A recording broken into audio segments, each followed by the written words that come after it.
Welcome to our next panel.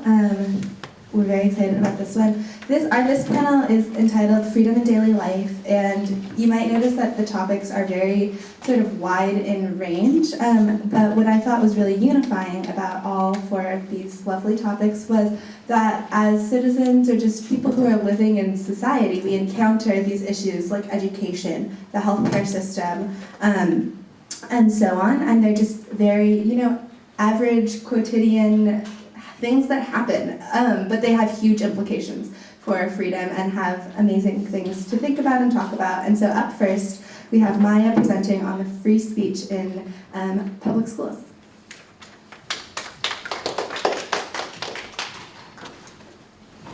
All right. Okay, so just a quick overview of the way that I approach this project. I wanted to look at freedom of speech rights for teachers in public schools in America specifically. So I looked at it from 3 different angles and tried to come to some conclusions about, advice to how we should perhaps look at this issue and the way in which things should be, even if they're not like that right now. So first of all, looking at it from a legal perspective, and just like a quick overview of some of the very important court cases that have gone on that have defined the way that we look at teacher free speech rights. So perhaps the most famous is Garcetti versus Ceballos. Garcetti basically says, speech by a public official is only protected if it's engaged in as a private citizen and not as if it's expressed as a view of an institution that the teacher represents when they're hired by that institution.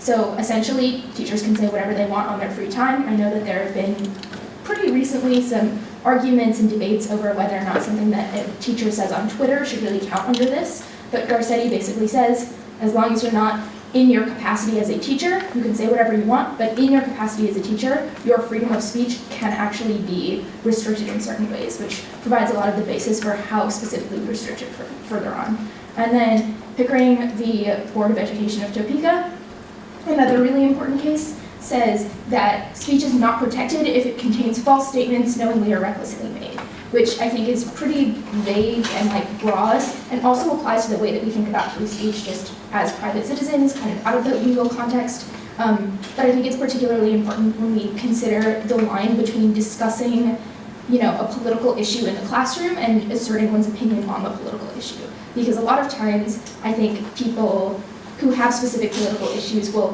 very much portray it with a certain bent, and I think that this court case really tries to mitigate that. And then Mayor v. Monroe County, again, kind of elaborates on the distinction made in Garcetti, which is that teachers, when they're in their capacity as teachers specifically, they are essentially hiring out their speech in order to contribute to a general cause that the education system works towards. And when it does that, it basically says that any kind of diversion from curricula that are approved by the school are ones that interfere with the development of that curriculum. So if teachers are expressing their political views or talking about political topics in the classroom in a way that threatens their ability to teach a set curricula, then that's not allowed. That is a way in which we pretty commonly restrict free speech. And then there's kind of another group of things that I just wanted to touch on briefly, which is Weingarten and Johnson, 2 cases that restrict the way in which teachers actually physically present themselves in the classrooms in the context of education.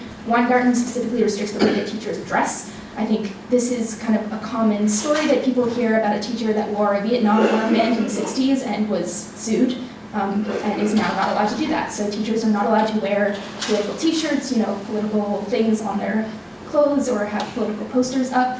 But I think a distinction that's elaborated on that is Johnson v. Poggi, because that says that teachers are allowed to portray their religious symbolism in their classrooms as long as it's a personal expression of belief and not something that they necessarily need to open a discussion around. There was a teacher, Johnson, who put up a Jesus poster in his classroom and then got sued for it, and then won. Okay, so then the second way I looked at it is how are children specifically affected by this, right? When teachers assert their political opinions or even touch on political subjects, how do children, especially younger children in elementary schools, actually internalize that, and does it affect how they see the world down the line? So a couple of things on this, because this is a very, very broad topic and also a lot more analytical and scientific than I really had time to get into, but I think there are a couple of ways to boil it down and to look at it carefully. So first is political socialization. how do we form our political beliefs? What contributes to that? Political socialization kind of falls into two broad categories. One is situational and one is adult-centered. So situational tends to rely much more on the communities that we inhabit when we're younger. It relies on the way in which we choose to go out and approach different kinds of political situations and the kinds of things that we're exposed to, and it's like specific to people who have like emancipatory views of politics and want to go out and discover those things for themselves. And then the second way, and the way that actually applies much more to younger children, which are the ones that I focused on for this project, is adult-centered political socialization, which is like, do we just follow the same political beliefs as our parents? And a lot of studies just say, yeah, we really do. And the reason why, I think, there's a lot of debate as to why. I think part of it definitely falls into the former kind, the situational kind, which is that we tend to inhabit communities that our parents opt us into because those are communities that align with their core values. But also, if you grow up in a household and your parents are like, this is what's right, this is what's wrong, that's going to influence the way that you see political issues. So a lot of that kind of falls into it. But then the other thing is, when I was doing research for this, I had a lot of trouble finding specific studies that talked about the relationship between teacher free speech and like teacher political speech and the way in which students learn from that. A lot of what I found was just how parents teach their kids about politics. So I was thinking, oh, a way of looking at this might be to look at the way in which students view their parents and teachers differently. So the way in which students and like children fundamentally see their parents and teachers differently is that they view so there are a couple of different classifications within attachment theory that are really good at determining the way in which they see parents and teachers differently. So there are two terms, a safe haven and a secure base. So fundamentally, children see parents much more as a safe haven, someone to return to when they experience hardship, someone that they can turn to for emotional support, but they much more view teachers as a secure base, which is sort of a jumping off point to explore different kinds of things in the world. So I tried to apply that to a lot of the ideas of political socialization. So the way that I kind of analyzed it was that teachers much more provide a factual basis for children to go off and elaborate on those facts and determine opinion based on the facts that teachers give them, and view them much more as like a fount of information rather than a source of moral codes and right and wrong, which is how they more view parents. So do children take political views from their parents? Yes. Do they take them from their teachers? Also probably yes, but in a slightly different way. I think that children much more view teachers as the arbiters of true and false rather than right and wrong, which definitely influences the way that they view political issues. And then the last thing I wanted to talk about before moving on to some conclusions is how should teachers act? What does education theory say about this? What does a little bit of philosophy of language say about this? So I focused on a couple of very popular modern educational theories to look at this, and specifically the ones that I think are most prevalent now and ones that influence most the way that we see education systems working, and also the ones I think that will probably dictate how the educational system progresses in the future rather than how it's just worked in the past. So I focused on two kind of things. One, this really famous book by Paulo Freire, you may have heard of it, Pedagogy of the Oppressed, focuses on a theory called the banking model of education, which is a critique of how education systems have worked in the past. Basically, Freire argues that the banking model of education just means that teachers insert facts into the heads of children and just say, here, I'm going to deposit this information as if in a bank into your brain. You're just going to take this as true, and then whatever you do with it, that's not my purview. You can just go out into the world and do whatever you want with it after that. So he's critiquing that. He's saying, no, children should take much more of an active role in their education. They shouldn't just accept what teachers say as true is as true, but rather, have much more of an interaction between teachers where teachers try and encourage students to come to conclusions on their own and then guide those conclusions and allow for children to make assumptions about the way in which the world works beyond that. And then that's sort of related to this idea of educational constructivism. Educational constructivism is a pretty common idea. If you've heard of Waldorf schools, that's kind of a type of education that's related to educational constructivism, which simply says students should learn for themselves, right? Students should go out and discover different kinds of things. A lot of people may have read articles talking about hippie schools where children can just choose whatever they want to study and study that, and educators are much more seen as facilitators rather than people who deposit information. And I think that that's very much where the education system is moving, and I also think that that will change the way in which we view the role of teachers and the role of education and the way in which we take our teachers' political beliefs. So, conclusions, what should we really do about this? It's probably better to censor than to not, just given that teachers are so far-reaching in their ability to influence the way that children think. It's probably better for educators not to assert their political beliefs in all of these ways. Also, that's literally illegal. So I think a better way to do this, well, yeah, it is literally illegal. A better way to do this, I think, is not to avoid political topics, because I think we can all agree those are very important to discuss. I'm glad that I learned about the way that the education system worked in school. I'm glad I learned about the way that the healthcare system worked in school.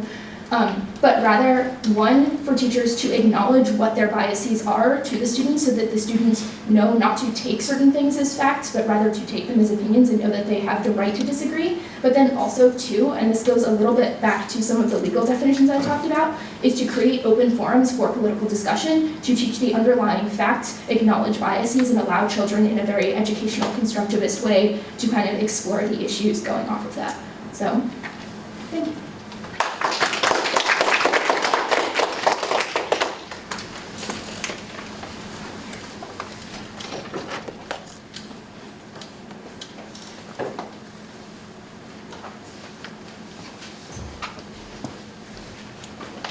Morning. My name is Melanie Rose Poggi, and today I will be speaking about reproductive rights and specifically birth control.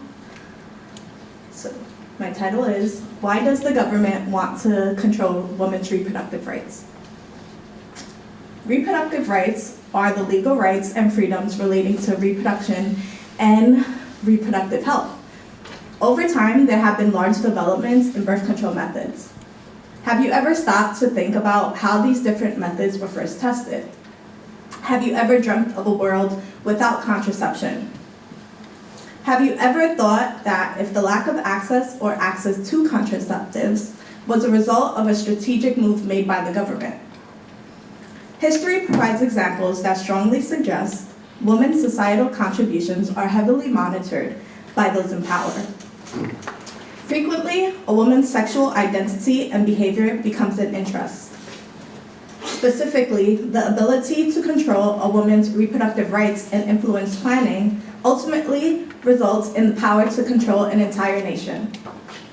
Across the world, governments knew with force and manipulation of birth control that they could control the human population. Today, we will look at two separate countries at different points in history who experienced that force and manipulation.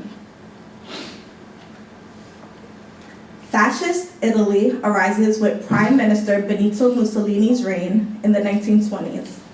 Mussolini believed that the poverty which dominated his country could be controlled by an increase in the birth rate. This catalyzed a forceful attempt by Mussolini to call on to women to produce a strong army for his country. Mussolini had a strategy to control the education of women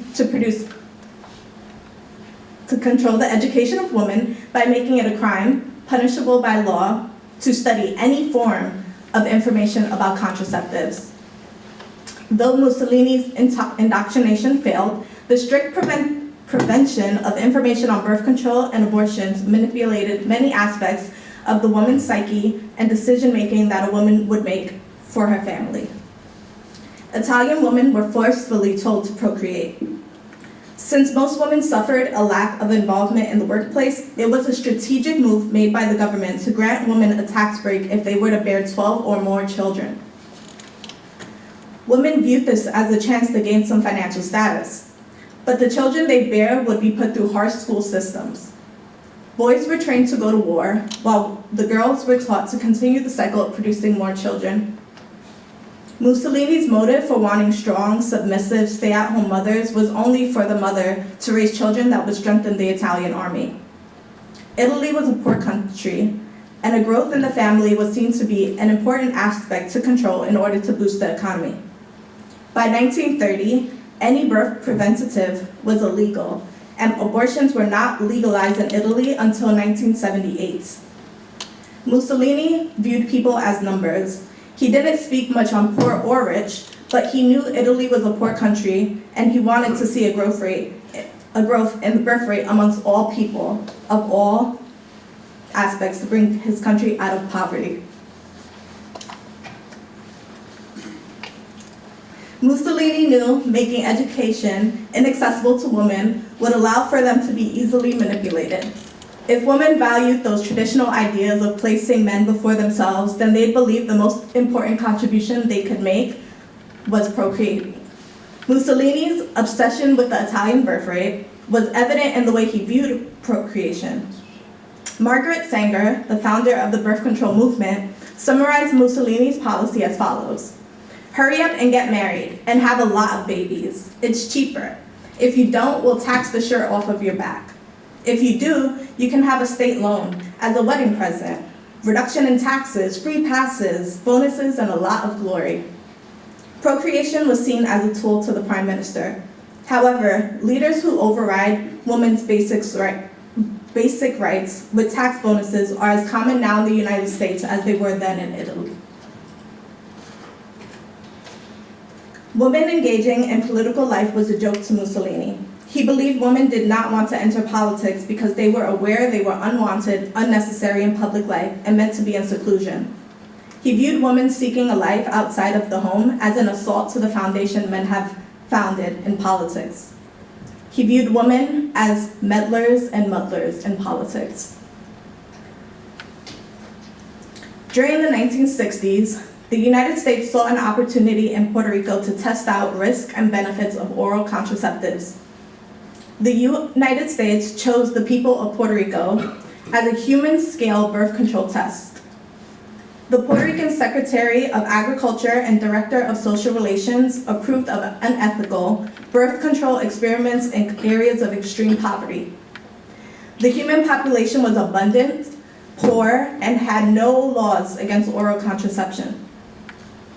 It was a forceful attempt to invade family and cultural relations by their own government. Puerto Rican women were manipulated into taking the pill. Researchers intentionally targeted poor, uneducated, and systematically oppressed women. Puerto Rico was favored because the island was secluded.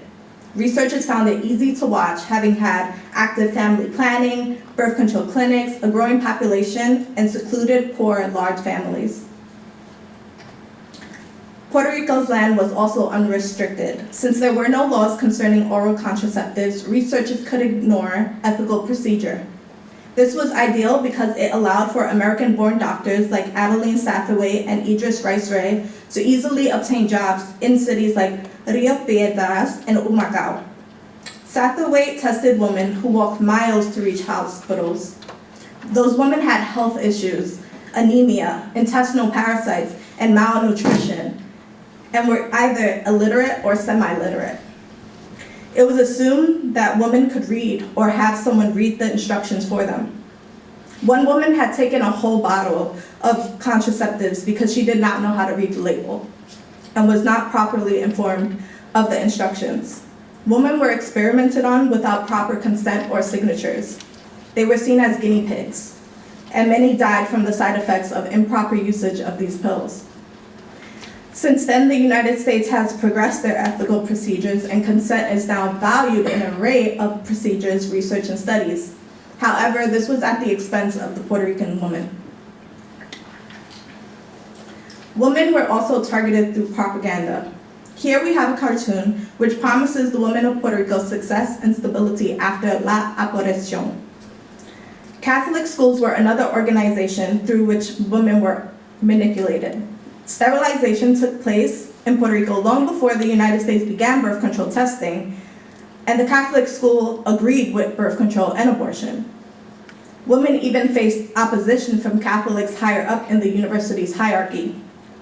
Schools were allowed to fail women if they did not comply with their birth control trials. The only way women could gain access to the contraceptive was by volunteering to be on a trial. This clearly ignores Puerto Rico's Bill of Rights and the Constitution of the Commonwealth of Puerto Rico, Section 2. There shall be complete separation of church and state. If universities were able to fail students who did not comply with birth control trials at the Catholic Church's disapproval, then Section 5 of the Bill of Rights is also violated, the strengthening of respect for human rights and fundamental freedoms. America's presence in the country continued to be a complete contradiction to the values that Puerto Rico had established. Even after Puerto Rico had acquired its own constitution in 1952, the United States carried out an active population policy there, focusing primarily on mass sterilization as a birth control method. In one Puerto Rican town alone, more than 20,000 women must have been sterilized between 1956 and 1976. The United States' dominance over Puerto Rico shows a governmental control over women. The trials were involuntary and improperly explained, if explained at all. Whether the special care or assistance is of ethical procedure was never a concern for the United States doctors. Historically, women's bodies have never been their own. Governments and organizations have made women have to fight for control of their own body. Women in Italy fought back by visiting underground birth control businesses, and Mussolini was left with a decline in the birth rate. In Puerto Rico, women rebelled by discontinuing the trials and compliance. Today, we continue to see women fight for their reproductive rights. Women's bodies have become a battleground for politics and power. This is a struggle that will not end until women's bodies are no longer seen as tools to be used by those in political power. Thank you.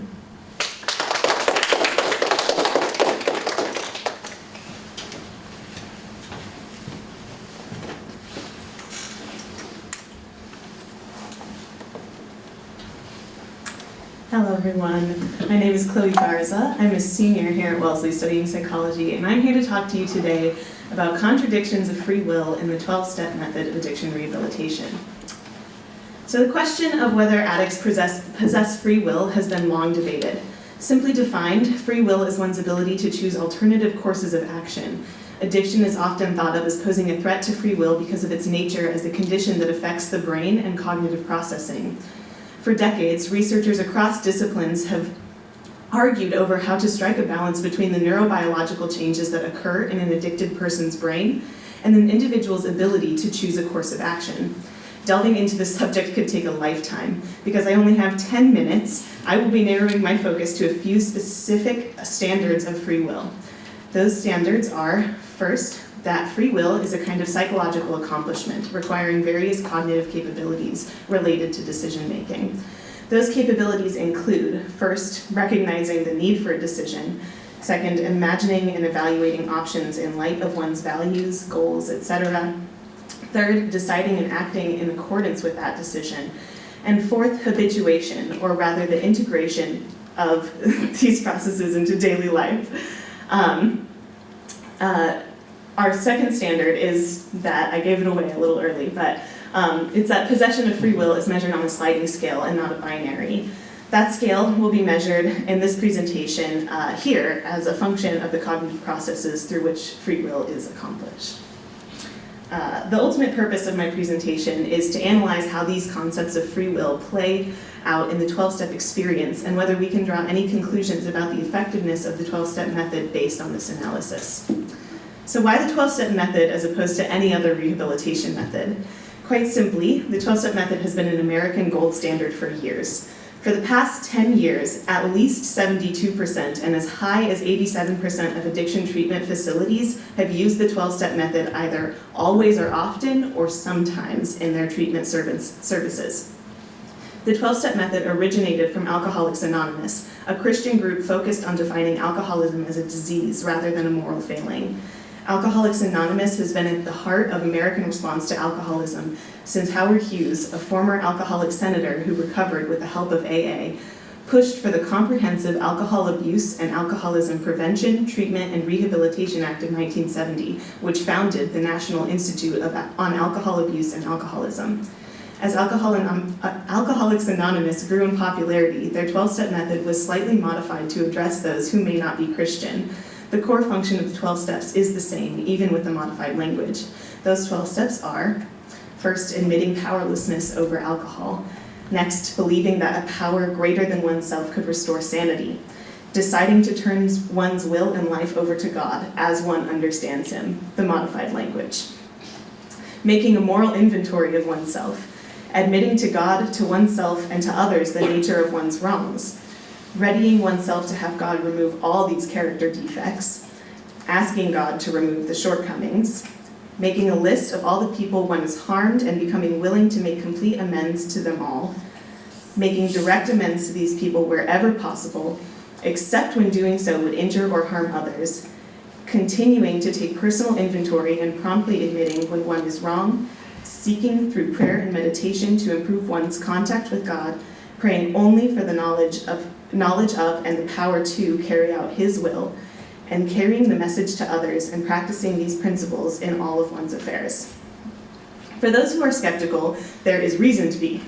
The 12 steps are founded on the idea that addiction is a disease, and that as such, addicts do not retain free will. For our purposes, that means they lack the cognitive capability to choose. Step 1 affirms this. We are powerlessness over our addiction. By admitting powerlessness, the addict relinquishes their ability to make decisions. Consistent with the disease model of addiction, something, alcohol or substances or whatever it is preventing the full capacity of free will.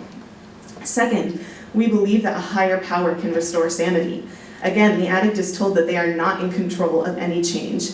They must believe in a higher power that can itself restore their free will. Step 3, however, is a pivotal turning point.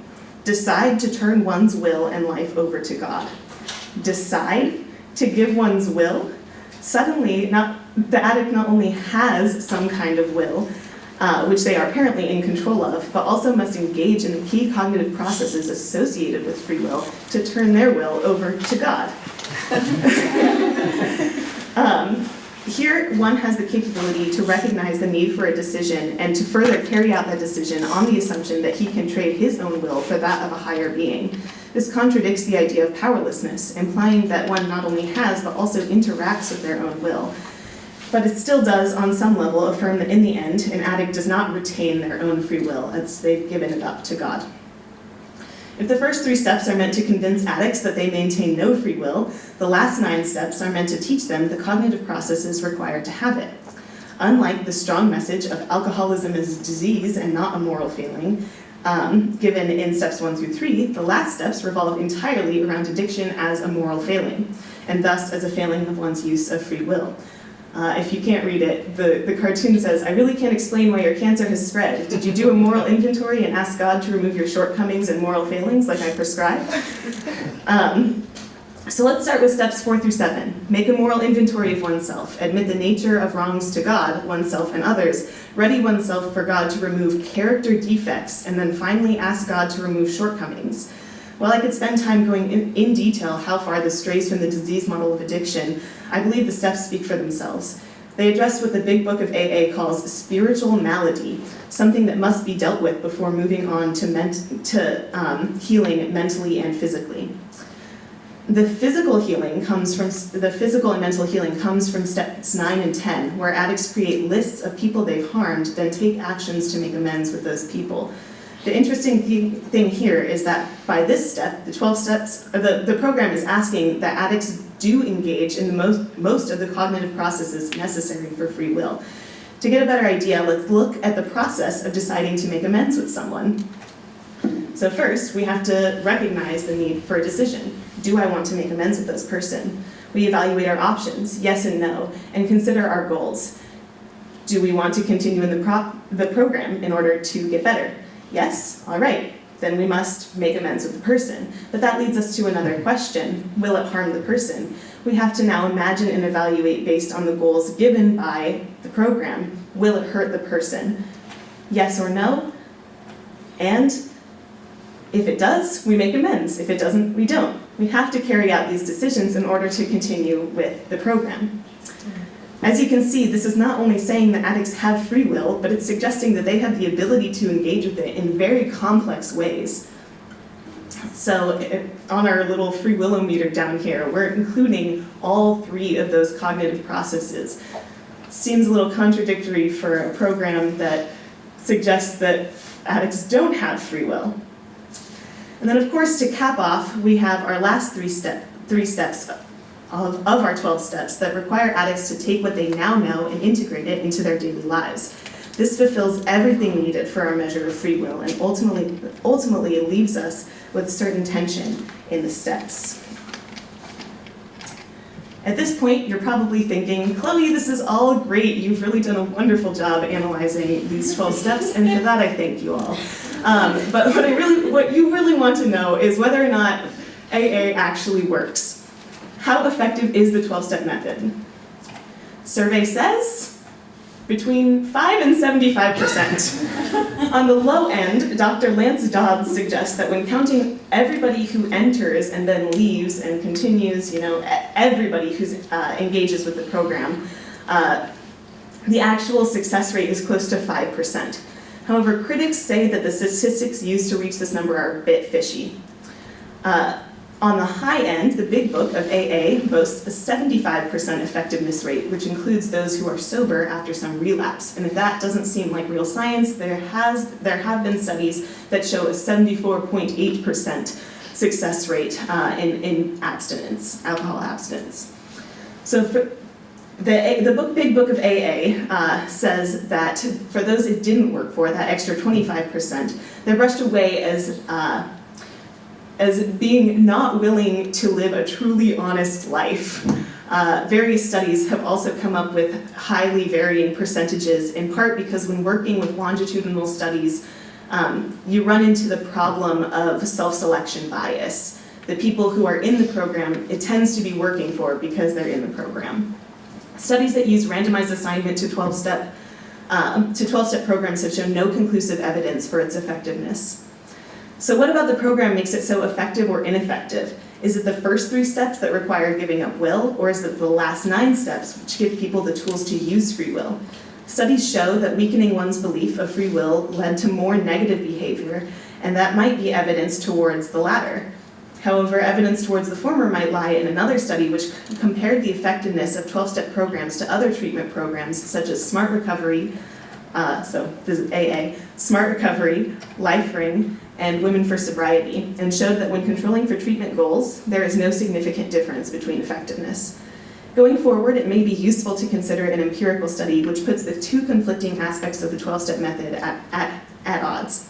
A randomized trial including a 3-step program consisting of the first 3 steps, a 9-step program consisting of the last 9 steps, and a 12-step program consisting of both, and then of course of no treatment as a control, could be a step in figuring out what is and isn't working in the 12-step method. I'd like to thank my mentor, JP, and everybody who made this possible. Thank you.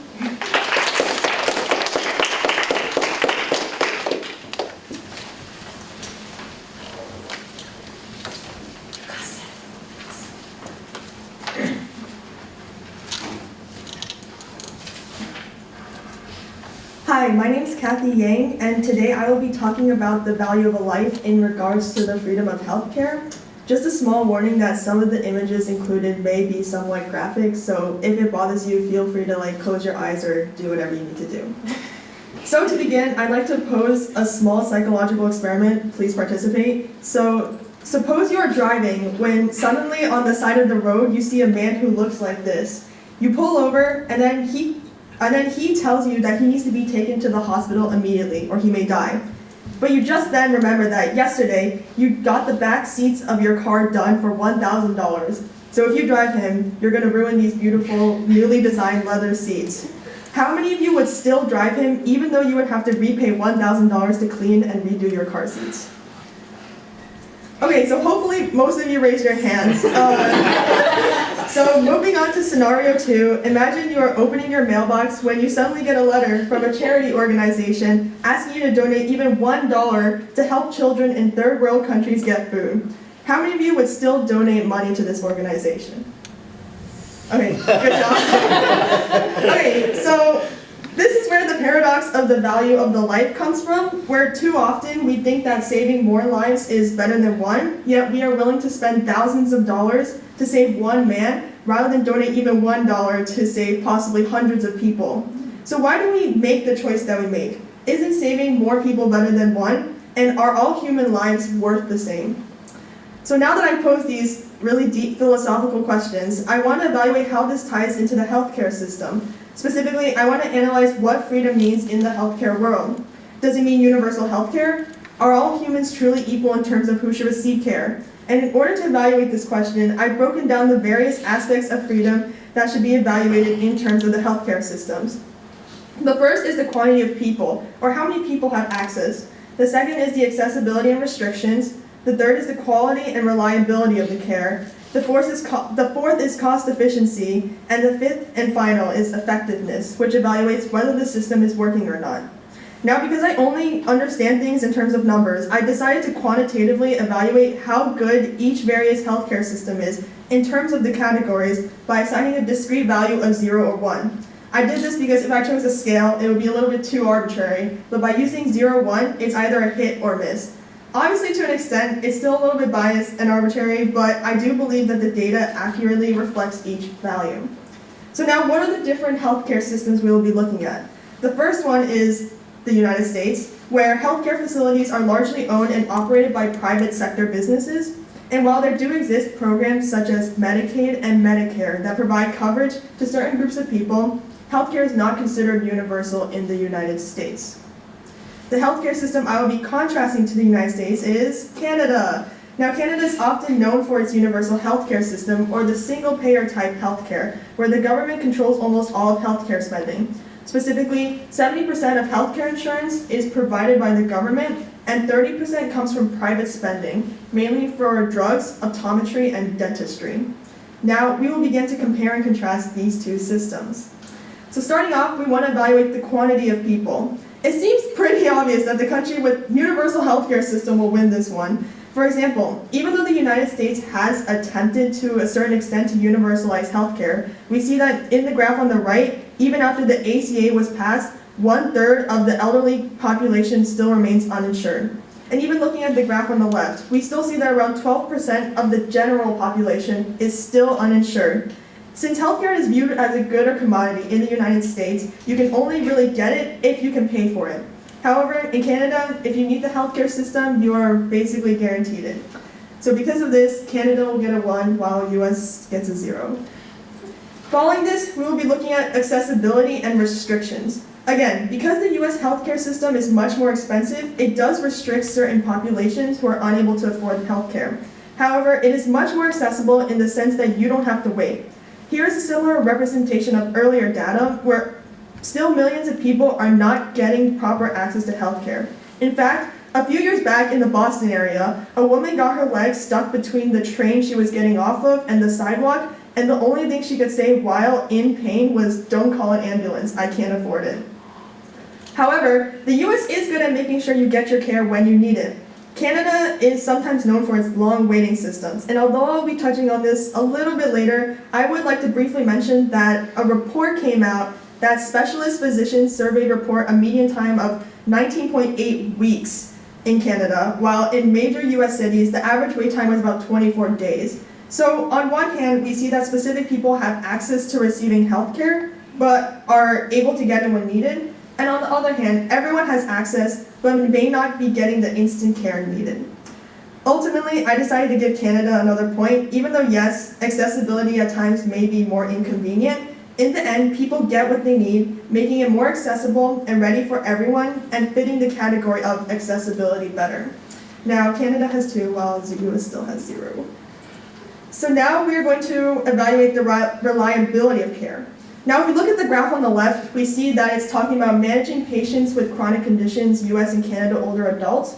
And we see that in almost all the bars, actually in all the bars, the US has a higher proportion of doctors who are having treatment, who create treatment plans for the conditions that could carry on their daily life.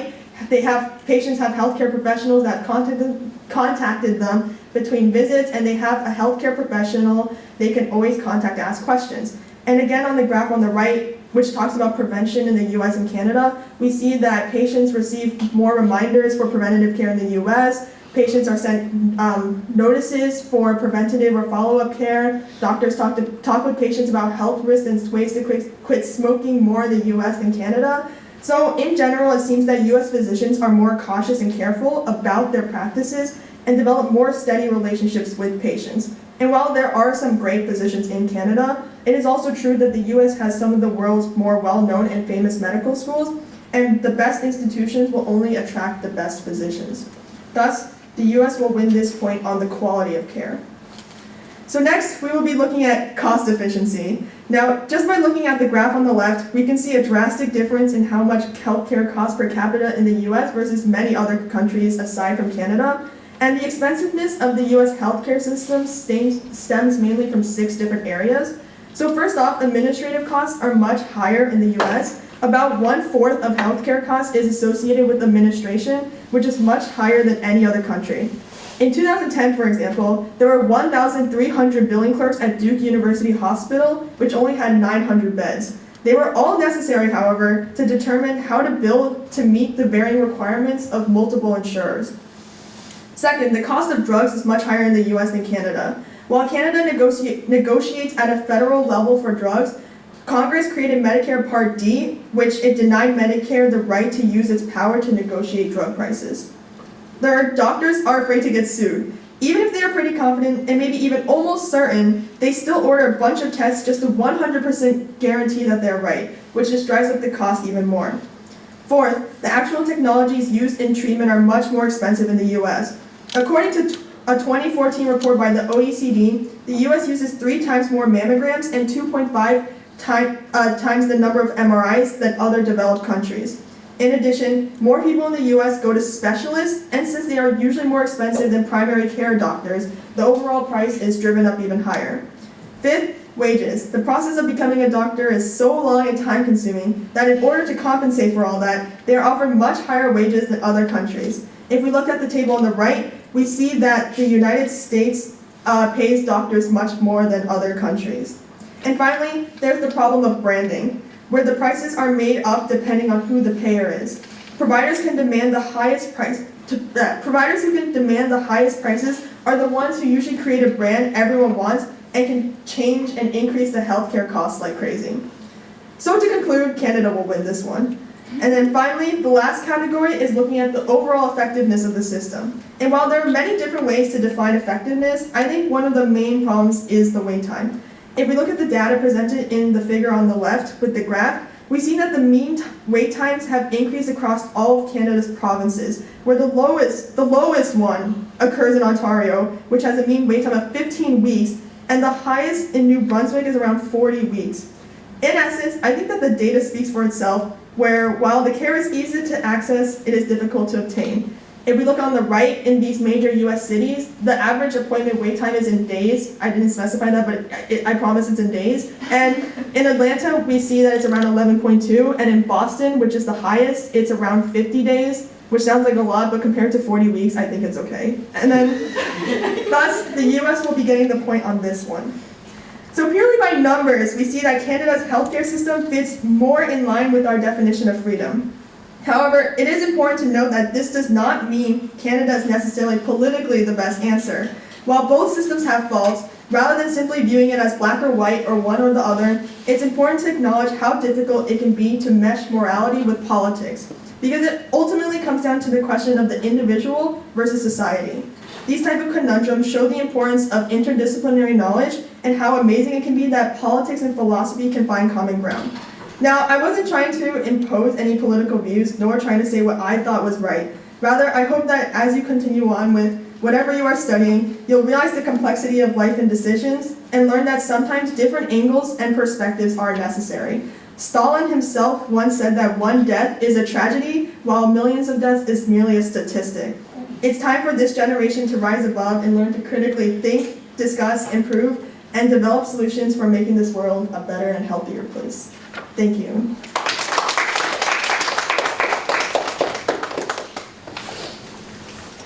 Thank you all so much. I'm going to leave this slide up. It's a nice looking slide. Sandra will help me do the Q&A mic pass.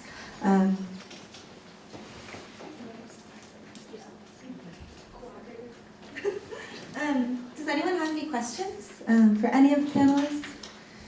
Any questions?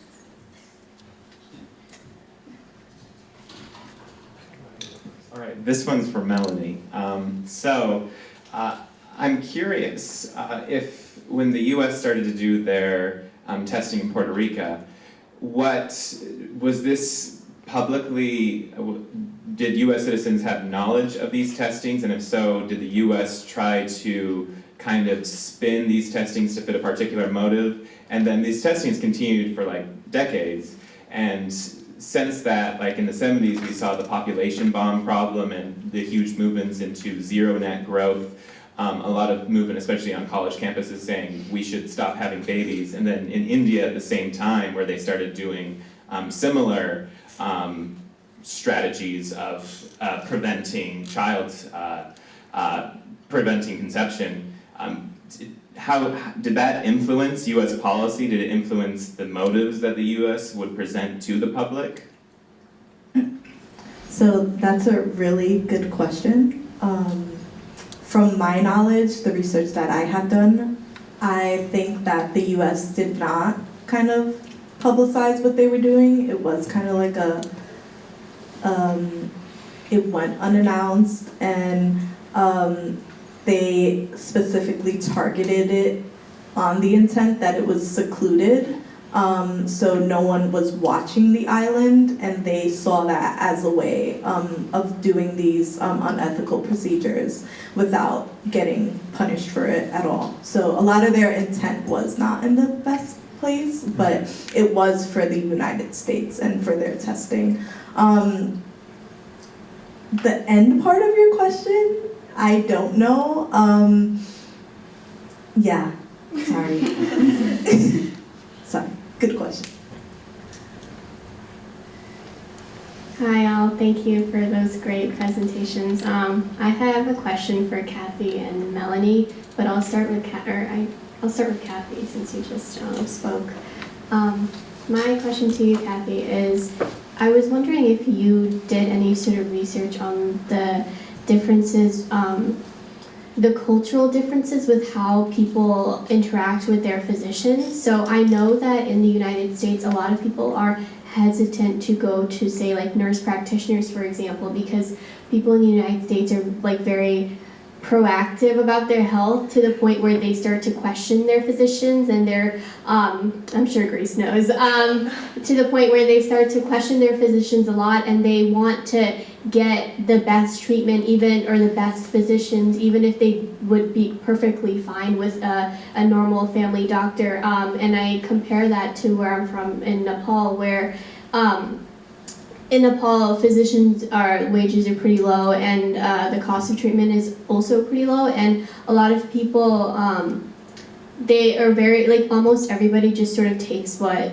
their physician provides them as given, and they don't really have that sort of interaction. And so I was wondering if you knew about like cultural differences that change pricing and efficiency. Yeah, so that was a really good question. Unfortunately, I didn't really look at the cultural aspect because I was focused more on the very broad categories, but I do think that, like you can tell by the nature of the United States, I do think there's like a certain economic disparity that gives people feel like they can just kind of do things, and they want the best of what they can get. And I do think that part of American culture does contribute to these high healthcare costs.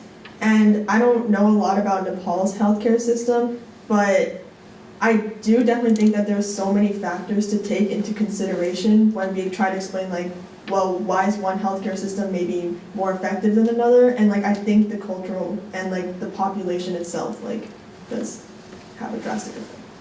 Thank you.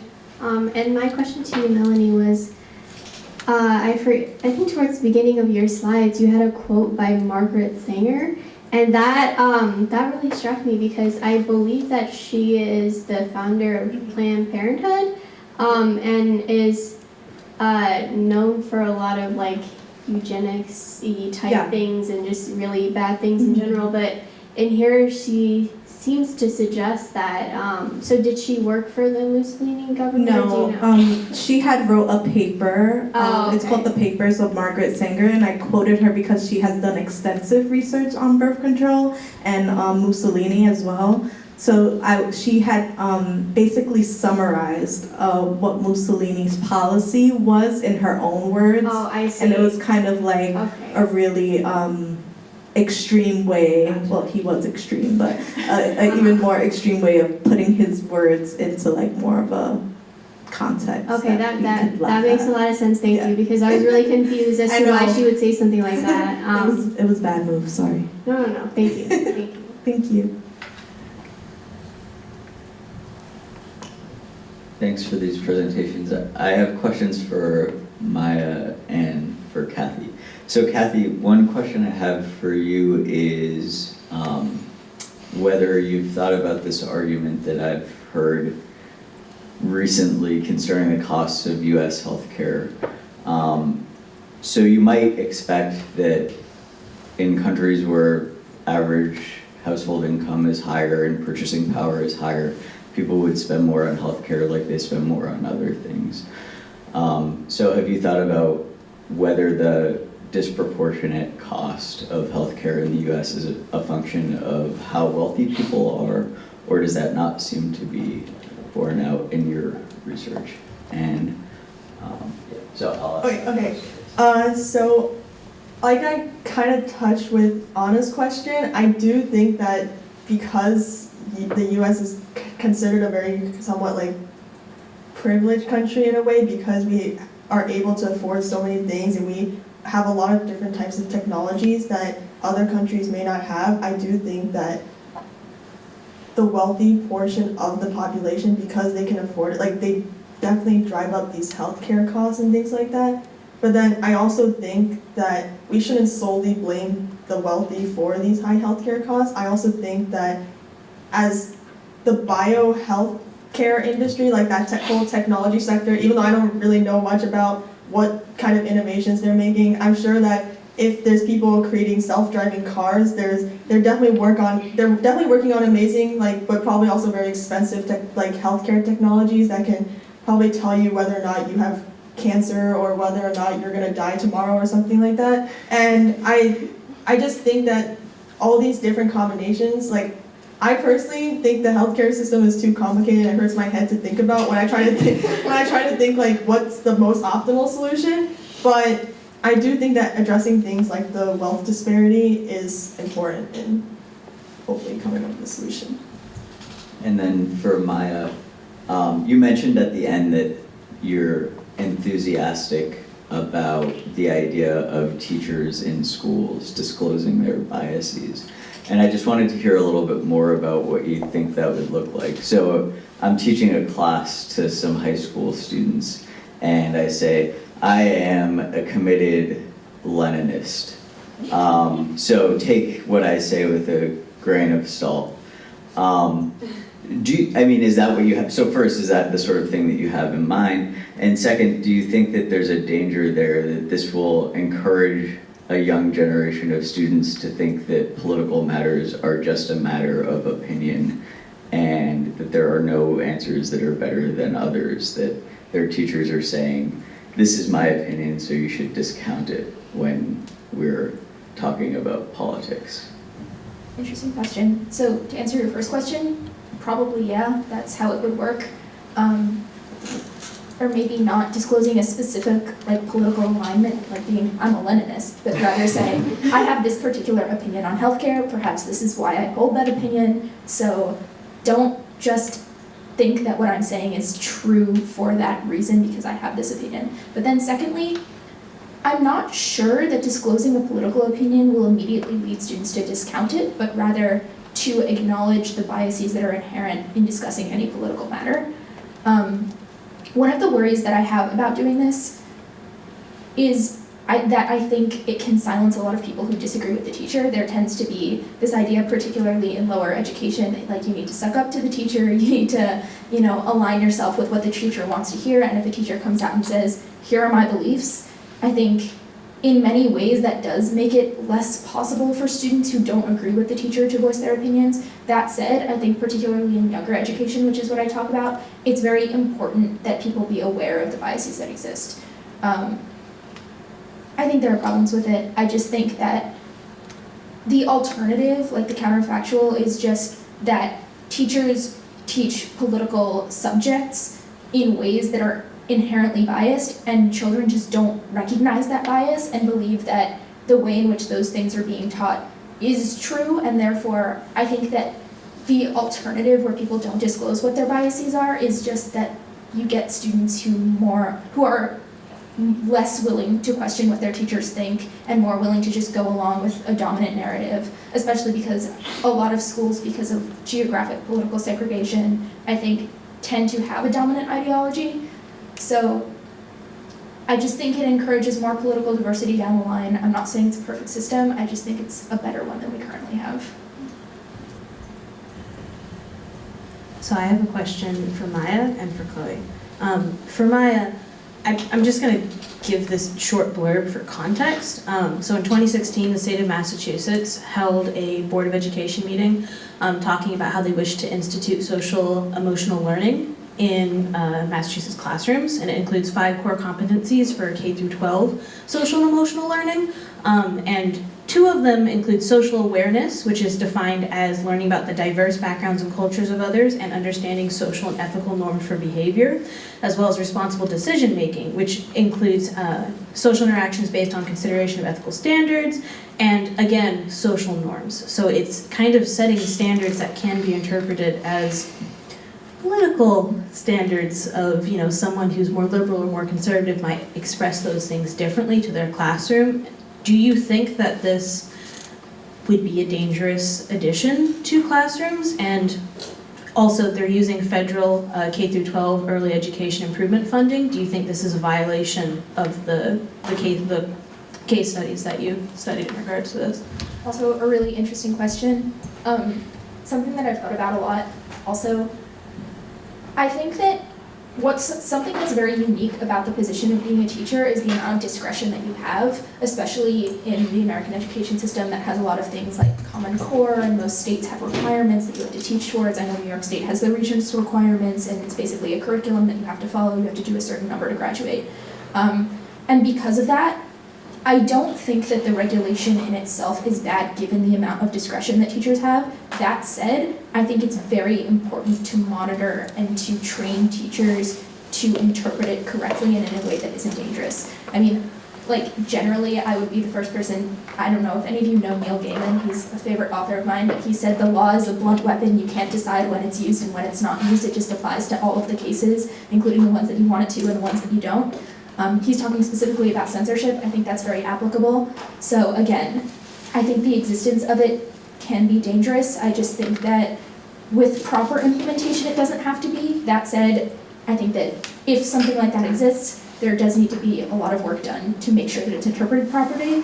And I think the same thing goes for federal funding, is that if it's interpreted in ways that compromise all of this and in ways that bias students and teach that certain political ideologies are correct and others are incorrect, I think that in those cases, it's probably bad, but I think that we just need to make sure that those cases don't arise.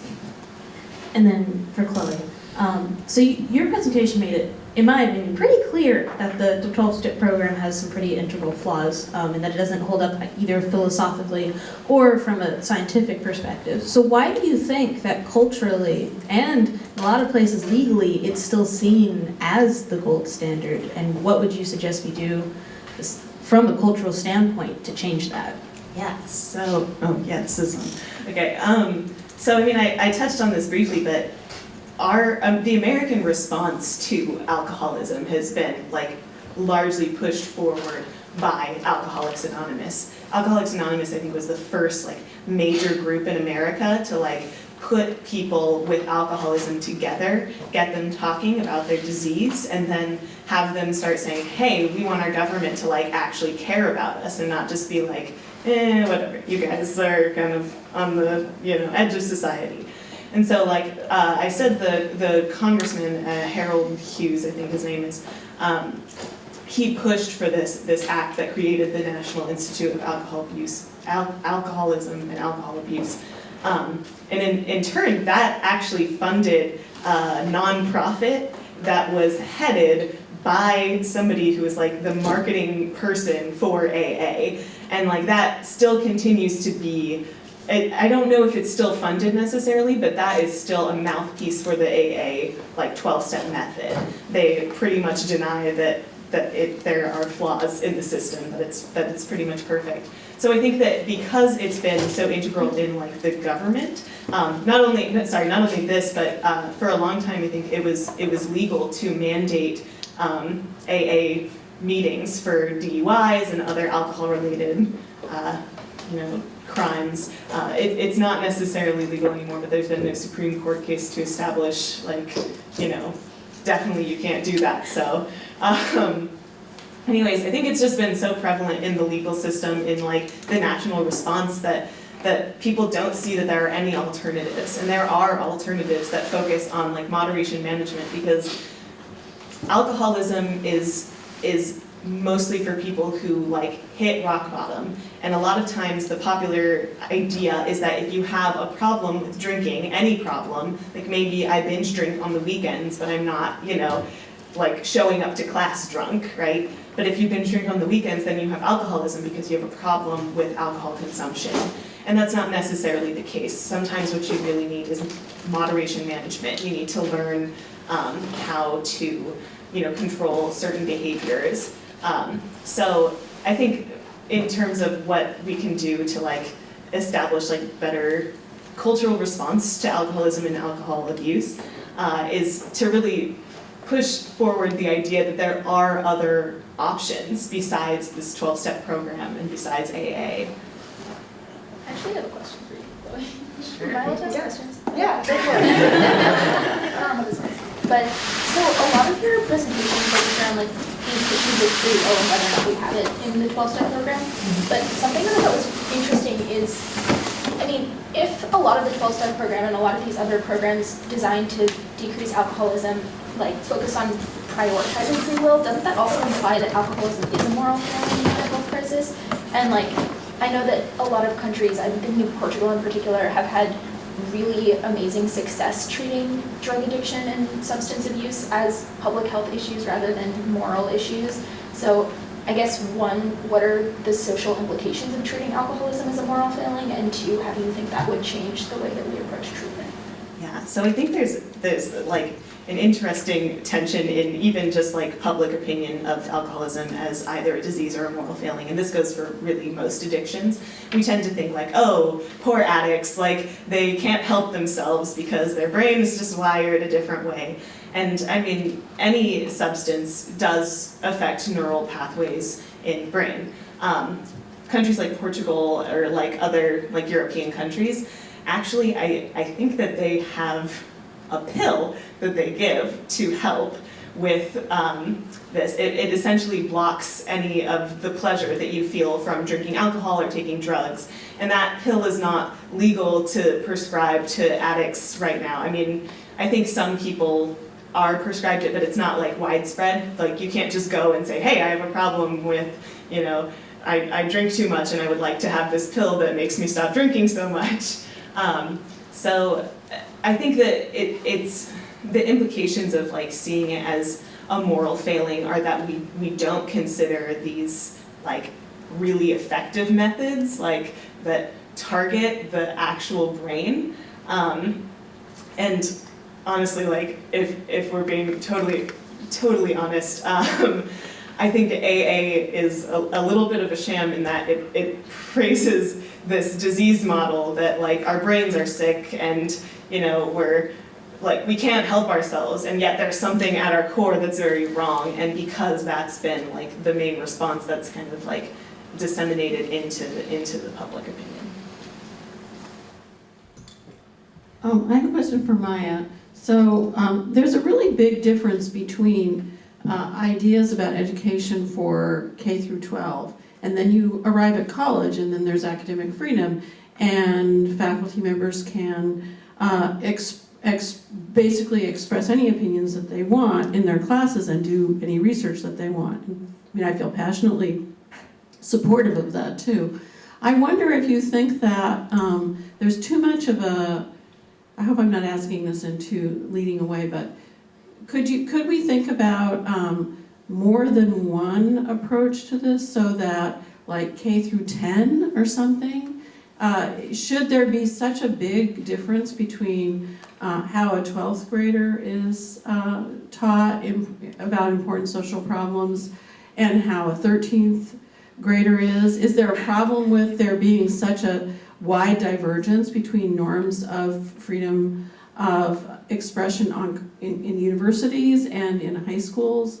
I guess, from a personal point of view, I'm just remembering how important it was for my own educational development to have some really strongly opinionated high school teachers in 12th grade who were, maybe they did make their biases obvious, but they were like making arguments. And I think at 17, I was old enough to hear those and make my own mind up about it.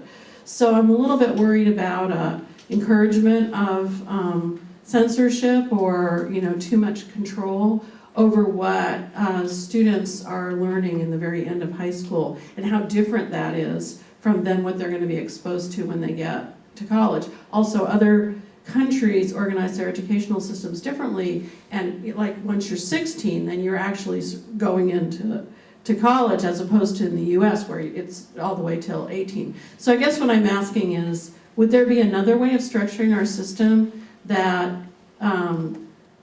divided middle school from high school, or divided high school from among its, what are the other ways of thinking about how to address this problem? I actually totally agree with you. One of the things that really frustrated me when I was doing research, particularly about the legal aspect of it, was the fact that all public schools are lumped together. And I'm going to be honest, what gave me the idea to even pursue this as a research topic is because I took a class in high school on the history of American education from a teacher who was very, very explicit about what his political biases are in almost every class. And I think that was hugely formative for me. In part just because I went to a high school that had a lot of teachers that were very overt about their political leanings, and also in part because my elementary school education was extremely politicized. I went to a Jewish school that was affiliated with Zionism, extremely politicized, and was never explicit about how politicized it was. Did not know that Palestine existed until I left that school. Yeah, everyone's looking at me with crazy eyes. That's how a lot of Jewish communities are, unfortunately. And I think that in many ways has shaped the way that I looked at the world until very recently. It gave me a very narrow-minded view on, the Israel-Palestine conflict, which is obviously hugely important in many of our lives. It's a huge political issue. So I think I really experienced both sides of it. And I agree, part of the reason also that I looked at it from a developmental perspective is because I just think that elementary school children and even preschool children have vastly different needs, and we have vastly different ways that we should approach it. I think once you get to high school, yeah, you usually are cognitively advanced enough that you can process these kinds of things, and perhaps it's even good to be exposed to it earlier, just because I agree with you, academic freedom and political freedom in universities is really, really important. So I guess in terms of reforms, what you were talking about, having a clearer division, yes, I think that there should be different standards. I think that there are different standards in the way in which we treat academic issues in, elementary, middle, and high schools. There's a different amount of freedom you get. There's a different amount of state and national involvement you get in each of those educational levels. There shouldn't be a reason why there isn't a different amount of political freedom that exists. And also, to return to what I was saying about my own high school experience, I think that limiting the political freedom of teachers to express their views, especially in high schools, can be really problematic, because at that point, there's a ton of activism that goes on in high schools. High schoolers are informed. There's no reason why teachers should patronize them in such a way as to say, oh, I'm going to protect you from the big bad political opinions. I'm going to assume that you're not going to disagree with me and take what I say as law. I don't think that's the way that students work in high schools. We agree. I wish that there was more legal definition and different legal standards for what happens. I wish that were the case. It's not. I think it should be.